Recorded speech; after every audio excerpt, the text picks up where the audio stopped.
நலந்தானா. நேயர்கள் அனைவருக்கும் இனிமையான சந்தோஷமான வணக்கம். மற்றும் ஒரு நலந்தான நிகழ்ச்சியின் வாயிலாக இன்றைய தினத்திலும் உங்கள் அனைவரையும் சந்திப்பதில் மிக மகிழ்ச்சி. நலந்தான நிகழ்ச்சியின் வாயிலாக உங்களுக்கு இருக்கக்கூடிய மருத்துவம் சார்ந்த பிரச்சனைகள், அது மாத்திரமில்லாமல் அந்த பிரச்சனைகளுக்குரிய தீர்வுகள், மருத்துவ குறிப்புகள், இவ்வாறாக ஒரு மருத்துவத்துறை சார்ந்த நிகழ்ச்சியாகத்தான் அமைந்து வருகின்றது. அந்த வகையில் இன்றைய நாளிலும் எங்களுடைய நிகழ்ச்சியின் வாயிலாக கிழக்கு பல்கலைக்கழகத்தினுடைய திருகோணமலை வளாகம் ஒரு விரிவுரையாளர் ராஜதுரை பிரதீப்குமார் அவர்கள் தான் இன்றைய நாளிலும் இந்த நிகழ்ச்சியின் வாயிலாக இணைந்து கொண்டிருக்கின்றார். அவரையும் நிகழ்ச்சியினூடாக உள்ளிருத்துக் கொள்ளலாம். வணக்கம் டாக்டர். வணக்கம். உங்களை சந்திப்பதில் மிக்க மகிழ்ச்சி. எப்படி இருக்கிறீங்க? எனக்கும் மிக்க மகிழ்ச்சி. டான் டிவியூடாக நேயர்களை சந்திப்பதில், உங்களையும் சந்திப்பதில் நல்லா இருக்கிறோம். நீங்களும் நல்லா இருப்பீங்கன்னு நினைக்கிறேன். Okay sir. அதாவது நான் ஆரம்பத்திலேயே சொன்னா இந்த நிகழ்ச்சி குறிப்பாக மருத்துவம் ஒரு சார்ந்த ஒரு நிகழ்ச்சி. பொதுவாக உடனே மருத்துவம் என்றால் நாங்கள் வைத்தியசாலைக்கு தான் ஓடுவோம் எல்லாருமே. அதையும் தாண்டி குறிப்பாக ஒரு காலகட்டத்தில் வீட்டிலேயே அம்மாக்கள், முதியவர்கள், பெரியவர்கள் மூலமாக ஒரு சில மருத்துவ குறிப்புகளை நாங்கள் தொடர்ச்சியாக பின்பற்றி வந்திருக்கின்றோம். ஆனால் தற்காலம் ஒரு வளர்ந்து வருகின்ற காலத்தை நோக்கி நாங்கள் சென்று கொண்டிருக்கையில் அந்த வீட்டிலே பின்பற்றி வந்த மருத்துவ முறைகள் எல்லாவற்றையுமே நாங்கள் தற்பொழுது நிறுத்திவிட்டோம் என்றுதான் சொல்லலாம். ஒரு சில பிரதேசங்களிலே அந்த மருத்துவ முறைகள் இருந்தாலுமே சில இடங்களில் அதை நாங்கள் பின்பற்றுவதில்லை, தொடர்வதில்லை. எதற்கெடுத்தாலுமே ஆங்கில மருத்துவத்தை நோக்கித்தான் நாடிக்கொண்டிருக்கின்றோம். குறிப்பாக இந்த நிகழ்ச்சியை பார்ப்பவர்கள் வீட்டிலே இருந்து கொண்டு, வீட்டில இருப்பவர்களுக்கு வைத்தியசாலையை நாடாமல், ஓகே இந்த விஷயத்தை செய்தா இது டக்குன்னு குணமாகும் என்றதுக்கான ஒரு நிகழ்ச்சியாகத்தான் இந்த நிகழ்ச்சி அமைந்திருக்கின்றது. அந்த வகையில் இன்றைய நாளில் நாங்கள் குறிப்பாக இந்த ஒரு நிகழ்ச்சியின் வாயிலாக இன்றைய நாளிலே பார்க்க போனால் ஒற்றை தலைவலி, இந்த விடயம் தொடர்பாகத்தான் நாங்கள் நிறைய விடயங்களை நாங்கள் கதைக்க போகின்றோம். குறிப்பாக ஒற்றை தலைவலி என்று சொன்னாலே எங்களுடைய பிரதேசத்திலே அல்லது எங்களுடைய வீடுகளிலே இருக்கக்கூடிய நாங்கள் பலராலும் அறியப்பட்ட ஒரு வியாதி என்றால் இந்த ஒற்றை தலைவலியை சொல்லலாம். ஒற்றை தலைவலி என்றால் என்ன? ஓகே, நீங்க சொன்ன மாதிரி இப்ப பார்க்க போனால் சாதாரணமாக பேர்லேயே இருக்குது ஒற்றை தலைவலி. நாங்கள் மிக்ரைன்னு சொல்லிக் கொள்வோம். எங்களோட சுதேச மருத்துவத்தை பொறுத்தவரையும் சொல்லுவாங்க, அந்த சூர்யாவர்த்தம், சந்தியாவர்த்தம் எல்லாம் இருக்குது. அதாவது சன்லைட் இருக்கிற டைமில் ஒரு ஹெடேக் இருக்கும், சன்லைட் இல்லாத டைமில் அந்த ஹெடேக் இல்லாமல் போகலாம். ஸோ என்னத்தை நாங்கள் சொன்னாலும் இந்த பேர் ஒற்றை தலைவலின்றதுலேயே நாங்கள் ஓரளவு பிடிச்சி கொள்ளலாம். ஒரு சைட் அந்த தலைவலி ஒன்று இருக்கும், ஒரு பக்கமாகத்தான் தலைவலி இருக்கும். அது எந்த சைடுன்றதை பற்றி அது டிபெண்ட். அந்த தலைவலி இப்போ திடீரென்ற ஒரு குறுகிய காலத்துக்குள்ள வாரதுன்னு இல்லை, அது நீண்ட கால பிரச்சனையாக தான் அநேகமாக இருக்கும். ஆனால் அதன் தொடக்கம் திடீர்னு தான் தொடங்கும். இப்போ சாதாரணமாக தலைவலி மெதுவாக இருந்து கூட்டிட்டு போகிற டைப்லையும் இருக்குது. ஆனால் இந்த ஒற்றை தலைவலி திடீரென்று ஸ்டார்ட் பண்ணக்கூடியதாக இருக்கும். ஆனால் தொடங்கிச்சுன்னு சொன்னால் சில நேரம் அது ஒரு 15 மினிட்ஸ்ல இருந்து அவரோ அல்லது டேயோ அல்லது ஒரு வீக்ஸ் கணக்கில் அது தொடர்ச்சியாக இருக்கலாம். அந்தளவு தூரத்துக்கு போகக்கூடிய கண்டிஷன்லையும் வரும். அது இது முற்றுமுழுதாக பார்க்க போனோம்னு சொன்னால் இது ஒரு எங்களோட நரம்பு மண்டலத்தை சார்ந்த ஒரு இஷ்யூவாக தான் பார்க்கப்படுகிறது. எங்களோட தியரியை பற்றி நாங்கள் கதைக்கிறத விட ஜென்ரலாக சிலதோட போனோம்னு சொன்னால் எங்களோட பப்ளிக் கொஞ்சம் இன்ட்ரெஸ்டாக இருக்கும் என்று பார்க்குறேன். நரம்பு மண்டலத்தோட தொடர்பு பட்ட ஒரு திடீரென்று ஆரம்பிக்கக்கூடிய நாள்பட்ட பிரச்சனையாக இருக்கக்கூடிய சில விஷயங்களை சேர்ந்து, அதாவது அசோசியேட் பண்ணிக்கொண்டு குறிப்பாக போனோம்னு சொன்னால் இப்போ வாமிட்டிங், வாந்தி வார மாதிரி இருக்கிறது நோசியான்னு சொல்லுவோம். அடுத்தது வாமிட்டிங், சில பேருக்கு தலை சுற்று, இப்படியான சில சிம்டம்களோட சேர்ந்து ஒரு மிகவும் கடுமையான த்ரோப்பிங் பெயின் சொல்லுவாங்க, அந்த குத்துற மாதிரியான ஒரு வலியோண்ட நோயாளர்கள் ஃபீல் பண்ணுவாங்க. அதைத்தான் நாங்கள் சொல்லிக்கொள்வது ஒற்றை தலைவலி, அதாவது ஆங்கிலத்தில் மிக்ரேன்னு சொல்லிக்கொள்வோம். இதுதான் இப்போதையில இந்த ஜென்ரலாக ஓரளவு விளங்கக்கூடிய மாதிரின்றா மிக்ரெயின் என்று சொல்லிக்கொள்ளலாம். இப்போ நாங்கள் சும்மா சொல்லிக்கொள்வோம் தலைவலின்னு. ஆனால் அந்த உண்மையாக அதை பார்க்க போனோம்னா உலகளவில் நாங்கள் நம்பவும் தெரியாது 12% பெர்சன்டேஜான ஆட்கள் இந்த ஒற்றை தலைவலியால் பாதிக்கப்பட்டிருக்கிறாங்க. அதை விட பார்க்க போனோம்னு சொன்னால் இந்த டே டு டே லைஃப்பை அஃபெக்ட் பண்ணக்கூடிய ஒரு நோய் நிலைமைகளாக பார்க்க வேண்டிய இடத்துல இது ஒரு முக்கியமான ஒரு கோர்ஸாக இருக்குது இந்த மிக்ரைன். அதை விட 45 வயசுக்கு உட்பட்ட ஆட்களில் அந்த இயர்ஸ் லிவ் வித் டிசீஸ் அல்லது டிசேபிலிட்டின்னு சொல்லுவாங்க, YLD. அதாவது எவ்வளவு காலத்துக்கு ஒருவர் வந்து நோயாலேயோ அல்லது அதால வார சில டிசேபிலிட்டி, அங்கவீனத்தன்மையோ, அவங்கள செயற்பாடுகள் செய்ய முடியாத தன்மையில் இருக்கக்கூடிய கண்டிஷன் இல்லை, வரக்கூடிய நோய் நிலைமைகள்ல 3வது இடத்துல இருக்கிறதும் இந்த மிக்ரைன் தான்.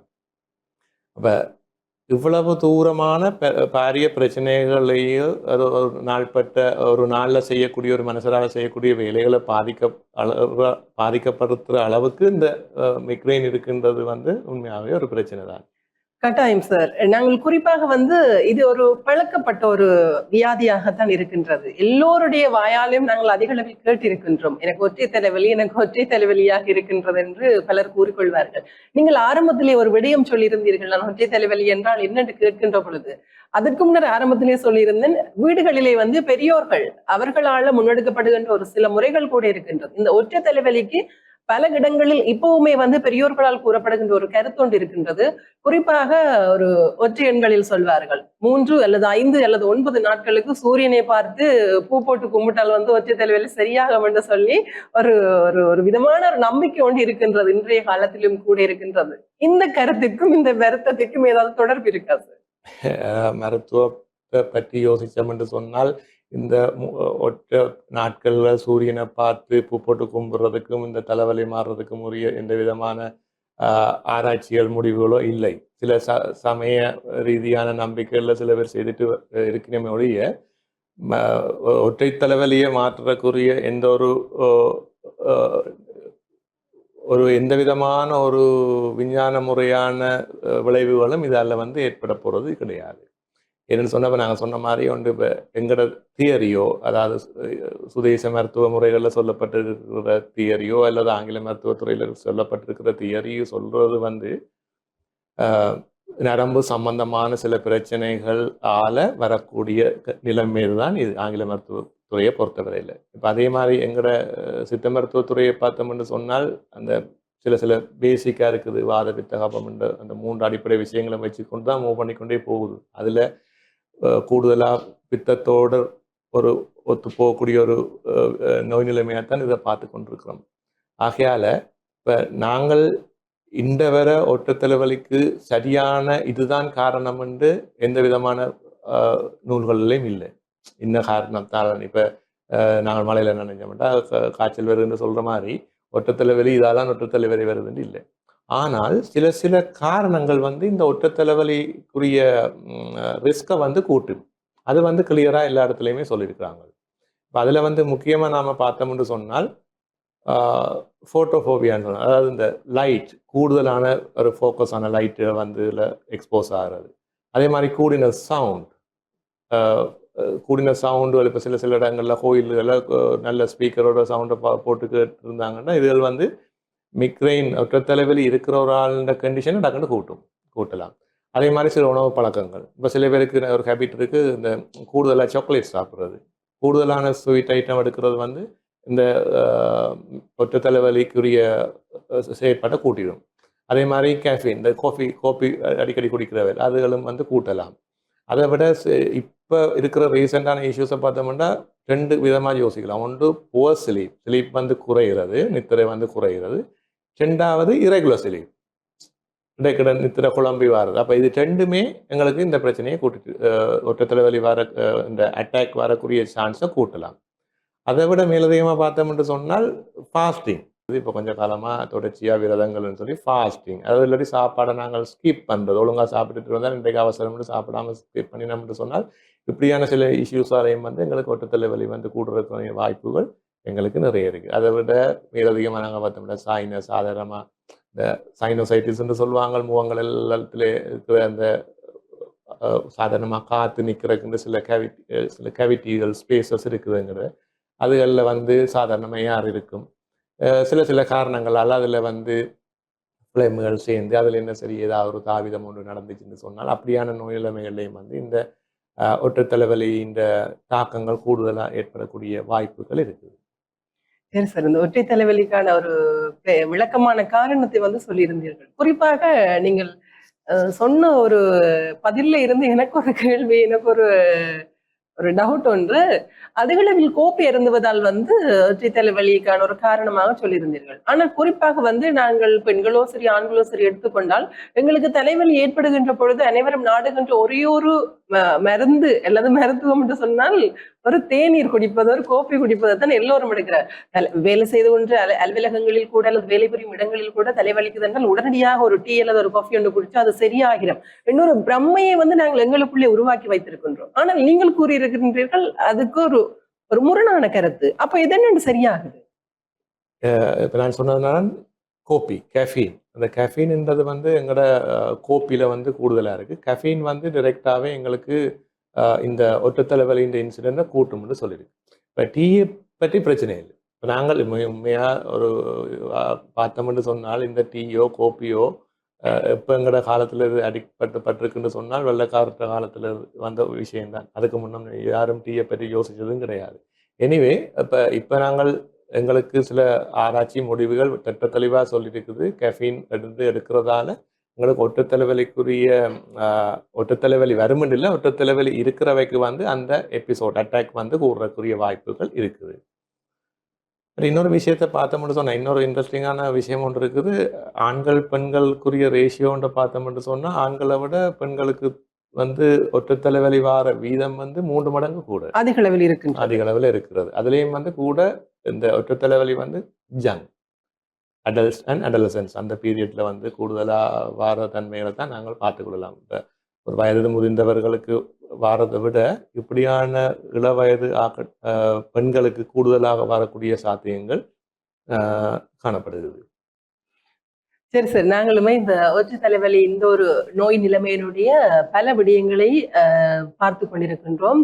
தொடர்ச்சியாக சிறியதொரு விளம்பர இடைவேளையின் பின்னர் நிகழ்ச்சியினூடாக இணைந்து கொள்ளலாம்.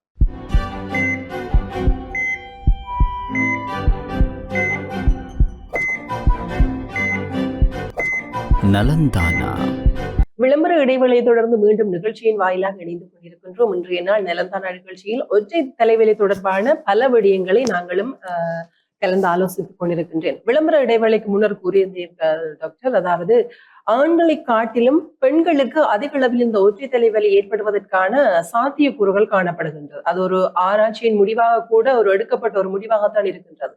அதற்கு என்ன காரணம்? இன்னொரு காரணத்தை நான் சொல்லலாம் என்னென்றால், இந்த ஒற்றை தலைவலி வந்து என்னென்ன கண்டிஷன்ஸ் என்னென்ன நிலைமைகள்ல வந்து கூடலாம்ன்றதுக்கு ஒரு விஷயம் வந்து சொல்லியிருக்கிறாங்க. குறிப்பாக பார்த்தீங்கன்றால் பெண்களில் பீரியட்ஸ், அதாவது மாதவிடாய் வாரக்கு முன்பாகவும் மெனாபோசல் காலம்ன்றது மாதவிடாய் நின்றவற்றுக்கு பிறகு அந்த காலப்பகுதிகளில் இது வந்து கூடுதலாக வரக்கூடிய சான்சஸ் இருக்குங்க. அதிலிருந்து எங்களுக்கு விளங்குது. இப்போ ஆண்கள் பெண்களோட ஒப்பிட்டோம்னு சொன்னால் அந்த ஹோமோன்னு சொல்லுவோம், அதுகளோட வேறுபாடுகள் இருக்குது ஆண்களோட ஒப்படைக்கிறது. அந்த ஹோமோனோட இன்ஃப்ளூயன்ஸ் தான் மெயினான ரீசனாக இருக்குது இந்த பெண்களுக்கு வந்து ஆண்களுக்கு காட்டிலும் இந்த ஒற்றை தலைவலி வரக்கூடிய சாத்தியங்கள் கூடுதலாக இருக்கிறக்காண்டி. இப்போ அதை ஸ்பெசிஃபிக்காகவே சொல்லியிருக்கிறாங்க. பெண்களை பொறுத்தவரையில் குறிப்பாக பீரியட்ஸ் டைம் இல்லாததுக்கு முன்னுக்கு, அதே மாதிரி பீரியட்ஸ் நிற்க போகிற காலங்கள், மெனாபோஸ் நின்றவற்றுக்கு பிற வர காலங்கள். இப்போ அந்த காலங்கள் வந்து குறிப்பாங்கிற பெண்களோட உடம்புல பார்த்தோம்னு சொன்னால் ஹோமோன்ஸ் இன்ஃப்ளூயன்ஸ் வந்து சில வித்தியாசங்களை காட்டும். கிட்டவும் ஹோமோன்ஸ் இன்ஃப்ளூயன்ஸ் கொஞ்சம் இருக்கும். அதே மாதிரி மெனாபோஸ் காலத்திலையும் வந்து பார்த்தோம்னா முதல் இருந்த ஹோமோன்ஸ் இன்ஃப்ளூயன்ஸ் வந்து டோட்டலாக டிஃப்ரெண்ட் ஆகி கொண்டு போகும். அதாவது ரெண்டுலேயுமே மாற்றங்கள் இருக்குது, 2 காலப்பகுதிகளையும். இப்போ அப்படியான சில வேறுபாடுகள் இந்த பெண்களுக்கு கூடுதலாக இருக்கிறதுக்கு காரணமாக இருக்கலாம். நிச்சயமாக. அதை நான் ஒரு ஆரம்பத்திலே நான் கேட்க நினைத்த ஒரு விடயம், குறிப்பாக வந்து அது எனக்குமே அடிக்கடி ஏற்பட்ட ஒரு விடயம் தான். ஆனால் அதை நாங்கள் வந்து பெரிதாக எடுத்துக்கொள்வதில்லை. குறிப்பாக எங்களுடைய மக்களுக்கு வந்து இரண்டுமே தலைவலி அல்லது போனால் ஒற்றை தலைவலி எல்லாமே வந்து ஒரே கருத்து, இல்லாட்டி ரெண்டுமே வந்து ஒரே வருத்தமாகத்தான் வந்து தெரிகின்றது. இந்த தலைவலிக்கும், சாதாரணமான தலைவலிக்கும் ஒற்றை தலைவலிக்கும் இடையிலான வித்தியாசங்கள் எவ்வாறாக நாங்கள் கண்டுபிடிக்கலாம்? நீங்கள் கேட்ட கேள்வி ஒன்று நல்லது. இப்போ நாங்கள் பார்த்தோம்னு சொன்னால், இப்போ தலைவலி என்று சொல்றது ஜஸ்ட் ஒரு இன்னொரு சிம்டம். அதாவது இப்போ தலைவலி, இப்போ சாதாரணமாக ஒரு ஆளுக்கு ஒரு பேசிக் இஷ்யூ ஒன்று பார்ப்போம்னு சொன்னால், இப்போ நித்திரை இல்லாத தன்மை, அது கூட நாங்கள் ஒற்றை தலைவலியோட கனெக்ட் ஆகும். ஆனால் அதையும் தாண்டி இப்போ ஒரு கன்ஸ்டிபேஷன் மலச்சிக்கல் இருக்கிற ஒரு ஆளுக்கு கிடைக்கு இருக்கும். அந்த ஒரு சின்ன ஒரு பிரச்சனையிலிருந்து மூளையில் ஒரு கட்டியோ கேன்சர் கட்டியோ ஏதோ இருக்கிற கண்டிஷனுக்கான தலைவலி வரலாம். சாதாரண ஒரு ஃபீவர் இருக்கிறாலேருந்து அப்போ இந்த தலைவலியை வேறுபடுத்தி இது ஒற்றை தலைவலியா அல்லது வேறு பிரச்சனைகளால் வந்த தலைவலியான்றதை வேறுபடுத்தி அறிகிறது வந்து உண்மையாக மருத்துவற்ற கையில் இருக்குது. இப்போ நோயாளிக்கு தெரியாதேன்னு எனக்கு ஒரு பக்கம் தலைவலிக்குது, நோயாளி சொல்லும் தலைவலி தான். இப்போ நாங்கள் அவர்கள் வந்து முறையாக ஒரு வைத்தியரை அணுகி வைத்தியர் அவர்கள்ட்டிருந்து சில சில கேள்விகளை தொடுத்து கேட்க அதிலிருந்து புரிந்து கொள்ளலாம் இது சாதாரணமான தலைவலியா அல்லது ஒற்றை தலைவலியா இருக்குமான்னு. அப்போ ஒற்றை தலைவலி கண்டுபிடிக்கிற நாங்கள் சிலர் கேட்கலாம். ஏன்னா ஒற்றை தலைவலிக்கு இப்போ டிரெக்டான கோர்ஸ் ஒன்று இல்லை, அது வந்து பரம்பரை இலைகளோட தொடர்பட்டதுன்னு தான் சொல்கிறாங்க. ஆனால் நான் உங்களுக்கு ஏற்கனவே சொன்ன மாதிரி அதை வந்து ட்ரிகர் பண்ணுற தூண்டக்கூடிய காரணங்களை தான் நாங்கள் பார்க்கணும். அப்போ நாங்கள் கேள்வி கேட்போம், இப்போ என்னென்ன விஷயங்களில் நீங்கள் ஈடுபடைக்க உங்களுக்கு இந்த தலைவலி கூடுது, இல்லை எப்படியான உங்களோட வாழ்க்கை முறைகள் நடவடிக்கைகளால் உங்களுக்கு தலைவலி கூடுதுன்ற ஒரு கேள்வியை கேட்க அவர்கள் பதில் நான் இப்போ இன்ன சாப்பாடு சாப்பிடைக்க கூடிட்டுது, அல்லது நான் இப்போ ஓகே 2-3 நாள் உங்கள் நித்திர கொள்ளையில் கூடிட்டுது. அதை வச்சு நாங்கள் ஒரு சாதாரண ஒரு முடிவுக்கு வரலாம். அப்படி சில முடிவுகள் எட்டப்பட முடியாத கண்டிஷனில் நாங்கள் ஏதாவது இன்வெஸ்டிகேஷன், அது இப்போ இரத்த பரிசோதனையா அல்லது தலையை ஸ்கேன் பண்ணி பார்க்குறதா, அப்படியான சில சில பரீட்சணை முறைகளை முடிச்சு கொண்டும் நாங்கள் ஒரு உறுதிப்பாட்டுக்கு வந்து கொள்ளலாம் இது வந்து ஒற்றை தலைவலி தான். இப்போ அதுக்கு பிற்பாடு அவர் ஒரு டயக்னோஸ் பண்ணப்பட்ட ஒற்றை தலைவலி ஒரு ஆளாக இருக்குமானால் இப்போ நாங்கள் இனி கதைக்க போகிற அந்த சில மருத்துவ முறைகள் அல்லது பின்பற்ற வேண்டிய முறைகளை கதைகள் கொஞ்சம் கையாண்டு பார்க்கலாம். அதுகளுக்கும் அதுக்கு எந்த விதமான ஒரு தீர்வும் கிடைக்காத பட்சத்தில் அவர்கள் கண்டிப்பாக ஒரு தகுதியான வைத்தியரை கண்டிப்பாக மீட் பண்ணவே வேணும். அப்போ எடுத்த உடனே நாங்கள் இன்றைக்கு தலைவலியை பற்றி கதைக்கிறோம் என்று போட்டு இப்போ ஒரு மக்களிடையே ஒரு பழக்கம் ஒன்று இருக்குது, யூடியூப் பார்த்து வைத்தியம் செய்யணும். அதனால் இந்த தலைவலின்று நாமல் ஒற்றை தலைவலின்று கதைச்சால் ஒற்றை தலைவலியை கண்டிப்பாக நீங்கள் கண்டுபிடிக்கணும் என்று சொன்னால் நாங்கள் சொன்ன மாதிரி சில சில நடவடிக்கைகள், சில சில உணவு பழக்கங்கள், இதுகள் ஏதாவது மாற்றங்கள் ஏற்படும் போது உங்களுக்கு ஒரு பக்கமான தலைவலி மிகவும் கடுமையாக ஆரம்பிக்குது, நல்லா இருந்த நீங்கள் திடீரென்று ஆரம்பிக்குது. ஆனால் ஒரு சொல்லப்பட்ட மாதிரி ஒரு 3 நாளோ ஒரு நாளோ ஒரு மணித்தியாலமோ 15 நிமிஷத்துலையோ அது குறையலாம். சில நேரம் அது ஒரு மாதக்கணக்கு ஒரு மாதத்தில் 15 நாளைக்கும் கண்டினியூ பண்ணக்கூடிய நிலைப்பாடுகளும் இருக்குது. அப்படியான கண்டிஷன் நாங்கள் ஓரளவு ஊகித்து கொள்ளலாம். பிரச்சனை முறைகள் இல்லாமல் இது வந்து ஒற்றை தலைவலிக்கான வாய்ப்புகள் இருக்கின்றது. அப்போ ஆகவே மக்கள் என்ன தீர்மானிக்கணும்ன்றா தலைவலி என்று சொல்லி போட்டு நாங்கள் பேசாமல் சைலண்டாக ஒற்றை தலைவலி தான் ஒரு பக்கம் தலைவலி தான் ஒற்றை தலைவலியாக இருக்கும் என்று போட்டு ஒரு முடிவில் நாங்கள் சொல்லப்படுற சில சில செயற்பாடுகள் இறங்குவோம் என்று இருக்கிறது வந்து ஒரு ஆபத்தான விஷயமா இருக்கலாம். ஏன்டா நாங்கள் இப்போ ஒரு சீரியஸான எஃபெக்டை கொண்டு வரக்கூடியது என்று பார்த்தோம் என்று சொன்னால் ஒரு உயர் ஹிருதயம் ஹைப்பர் டென்ஷன் கேஸ் மெயினான ஒரு சிம்டம் கிடைக்கிருக்கு. அப்படியான விஷயங்கள் எல்லாத்தையும் பார்த்து கொள்ளணும். பார்த்து அதுகளுக்கு தலைவலிக்கும் வேறு ஏதாவது நோய் நிலைமைகளுக்கும் தொடர்பு இல்லையான்றதை உறுதிப்படுத்திய பின்பு தான் நாங்கள் இப்படியான நாங்கள் கதைக்க போகிற சில ப்ரிவென்டிவ் மெஷர்ஸ் தடுப்பு முறைகள் பற்றி நாங்கள் அதை பின்பற்றுவதை பற்றி யோசிக்கணும். சரி டாக்டர், நாங்கள் தொடர்ச்சியாக கதைத்துக் கொண்டிருக்கின்றோம் இந்த ஒற்றை தலைவலி தொடர்பாக. இந்த ஒற்றை தலைவலி ஒரு நோய் நிலைமை வந்துவிட்டால் நாங்கள் செய்ய வேண்டிய விடயங்கள், அதை தாண்டி அடுத்த இன்னும் ஒரு விடயம் இருக்கின்றது, செய்யக்கூடாத விஷயம் என்றும் சொல்லி 2 விஷயங்கள் இருக்கின்றன. அந்த 2 விடயங்கள் தொடர்பாகவும் பகிர்ந்து கொள்ளுங்கள். முதல் பார்ப்போம் செய்ய முதல் என்னென்ன செய்யலாம். ஆக ஒரு ஒற்றை தலைவலியின்றி ஆல்ரெடி டயக்னோஸ் பண்ண கண்டுபிடிக்கப்பட்ட ஒருவருக்கு இப்படியான ஒரு அட்டாக் கொண்டு வர்ற மாதிரி இருந்தால் வந்துட்டுன்னு சொன்னால் அவர்கள் முதலாவது அவாய்ட் பண்ணணும் இந்த கூடிய வெளிச்சங்களில் எக்ஸ்போஸ் ஆகுது.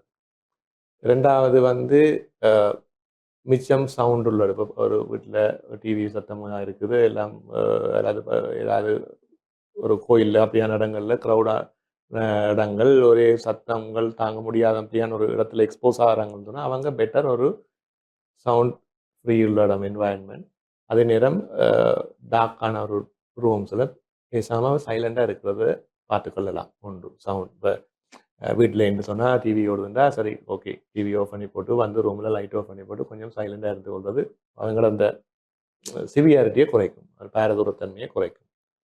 அப்படி இல்லை, அதுக்கு அடுத்து அதையும் தாண்டி இல்லைன்னு சொன்னால், இல்லை வலி கூடிட்டு வந்து சொன்னால், இப்போ சிம்பிளாக சில வேலைகள் இருக்குது.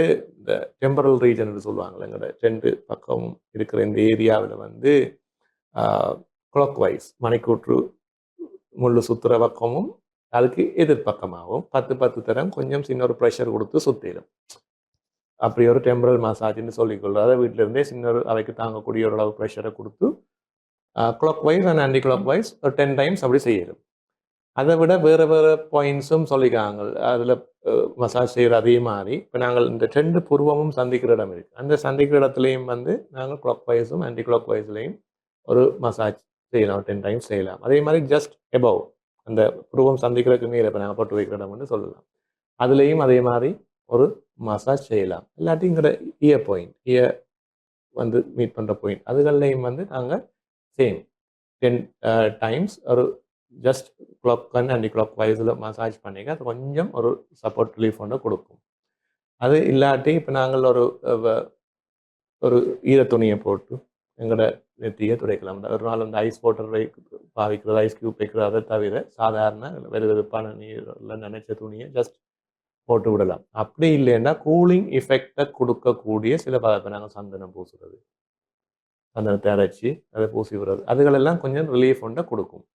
இப்போ இதுகள் எல்லாம் செய்கிறதுக்கு முன்னம் இந்த மிக்ரைன் வந்து அவைக்கு என்ன கண்டிஷனில் வந்ததுன்றது அவை அறிஞ்சு கொண்டீங்கன்னா சரி.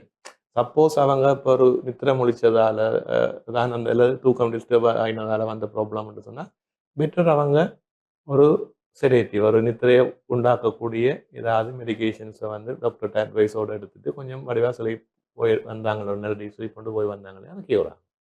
இல்லை சவுண்ட் ஆன் கோர்ஸ்ன்னு தான் நான் சொன்ன மாதிரி சவுண்ட் ஃப்ரீ என்வாயன்மெண்ட்டை கொஞ்சம் சூஸ் பண்ணி கொஞ்சம் காலம் காமாக இருக்குது, விதத்தில் காமாக இருந்தேன்னு சொன்னால் அது கூட ஓகேயாக இருக்கும்.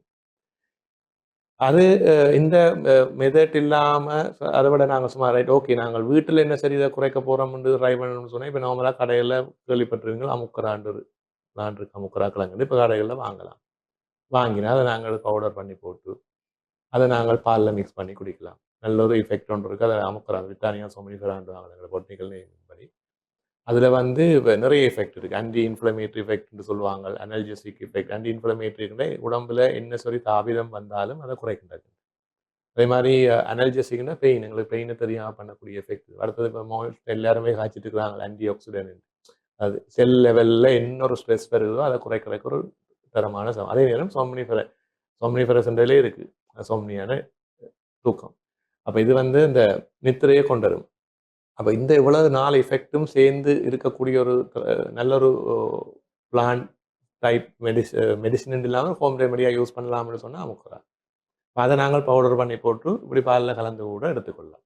அதை விட மெடிசினாகவே இருக்குது, அது ஹாஸ்பிட்டலில் அவைலபிள். நீங்கள் டாக்டர்ஸ்கிட்ட மீட் பண்ணி அதை தேவையான அளவு அவர் ஆக்கள்ந்த கண்டிஷன்ஸ், அவருக்கு அடுத்த நோய் நிலைமைகள், ஜெண்டர் எல்லாத்தையும் பார்த்து அதுக்குரிய டோஸை தீர்மானித்து கொடுப்பார்.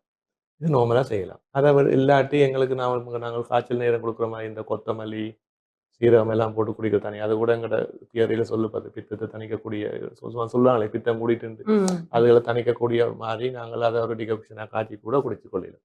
அது கூட நல்லா. அதை விட இப்போ நாங்கள் பார்த்தோம் எவிடன்ஸ் பேஸ்டாக சில இதில் சொல்லியிருக்காங்கன்னா முள்ளங்கி கேள்விப்பட்டிருப்பீங்க, சாதாரணமாக மார்க்கெட்டில் இருக்கும், சின்ன வெங்காயம் தெரியும், 2 ரெடிச்சு சார் எடுத்து ஈக்குவல் போர்ஷன் சார் எடுத்து ஏர்லி மார்னிங் எம்டி ஸ்டொமக்கில் குடிக்க சொல்லியிருக்காங்க. ஸோ 1 வீக் ஃபாலோ பண்ணிட்டு வரணும். 1 வீக் ஃபாலோ பண்ணிட்டு வந்ததுக்கு பிறகு அதுக்கு அடுத்த ஃபாலோ வீக் நெக்ஸ்ட் வீக் அந்த முளைவிட்ட பயர்ன்னு சொல்லுவாங்க, முளைவிட்ட பயர் எடுத்து ஸ்டீமில் அவிக்கணும். தண்ணி போட்டு ஊற்றி அவிக்கிறத விட ஸ்டீமில் அவிச்சு போட்டு அதை நெக்ஸ்ட் 1 வீக் எடுத்து அப்படி ஆல்டர்னேட்டிவ் ஒவ்வொரு வீக்கும் மாறி மாறி செஞ்சுக்கிறது. ஒரு நிறைய காமெண்ட்ஸில் வந்து அதில் மென்ஷன் பண்ணிக்கிறாங்க அது ஃபீட்பேக்காக. சில பேருக்கு எத்தனையோ வருஷ காலமாக இருந்த மிக்ரைன் வந்து இல்லாமலே போயிருக்குது. ஸோ அப்படியான சில ட்ரெடிஷ்னல் மெத்தட்ஸும் வந்து எங்களுக்கு சரியான ரிலீஃப் பண்ணி கொடுக்கக்கூடியதாக இருக்குது. அதை விட நாங்கள் நார்மலாக சொல்லிட்டா இப்போ இளநீ குடிக்கலாம். இப்போ சாதாரணமாக நாங்கள் வேறு ஏதாவது இப்போ சோடா ஐட்டமோ அல்லது வேறு ஏதாவது ஆர்டிஃபிஷியல் ட்ரிங்க்ஸுக்கு பதிலாக இளநீ குடித்து கொள்ளலாம். இளநீல நல்லா இருக்குது. மற்றது ஸ்பெசிஃபிக்காக நீங்கள் சொல்லியிருக்கு என்னது செய்யக்கூடாது எடுக்கக்கூடாதுன்னு சொன்னால் ஸ்பைசி ஃபுட்ஸ், அடுத்தது ஜங்க் ஃபுட்ஸ், ஃபாஸ்ட் ஃபுட்ஸ் இதுகளெல்லாம் தவிர்த்து கொள்ளணும். இதுகள் மேக்சிமம் அதுகளை தவிர்த்து இப்படியான இலகுவாக டைஜஸ்ட் ஆகக்கூடிய பதார்த்தங்களை நாங்கள் உட்கொண்டு வர்றதுக்கு எங்களுக்கு இந்த இப்போ பால் வந்து நல்லது. இப்போ நீங்கள் மார்னிங் நான் சொன்ன மாதிரி இப்போ டீயோ காஃபியோ எடுக்கிறத வந்து ஜஸ்ட் ஆல்டர்னேட்டிவ்க்கு சேஞ்ச் பண்ணிக்கொள்ளலாம். அப்போ அதுகள் வந்து எங்களுக்கு சரியான ஒரு ஹெல்ப்ஃபுல்லாக இருக்கும். சரி டாக்டர், இன்றைய நாளிலும் இணைந்து கொண்டு இந்த ஒற்றை தலைவலி தொடர்பாக ஒரு முழுமையான ஒரு விளக்கம், அதற்கான ஒரு நாங்கள் எடுத்துக்கொள்ளக்கூடிய மருத்துவ முறைகள் தொடர்பாக நீங்கள் கூறியிருந்தீர்கள். அதற்கு வந்து நாங்கள் நன்றிகளையும் தெரிவித்துக் கொள்கின்றோம். அதனுடன் இணைந்து இவ்வளவு நேரமும் உங்களுடன் இணைந்து கொண்டமைக்கு வந்து நாங்கள் நன்றிகளையும் தெரிவித்துக் கொள்கின்றோம். நன்றி. நன்றி. நல்லது நேயர்களே, மற்றொரு நிகழ்ச்சியின் வாயிலாக உங்கள் அனைவரையும் சந்திக்கும் வரையில் இன்றைய நாள் இந்த நிகழ்ச்சியில் இருந்து விடைபெற்று செல்லும் நான் ரோஹிணி அருந்தவ செல்வம். நன்றி நேயர்களே.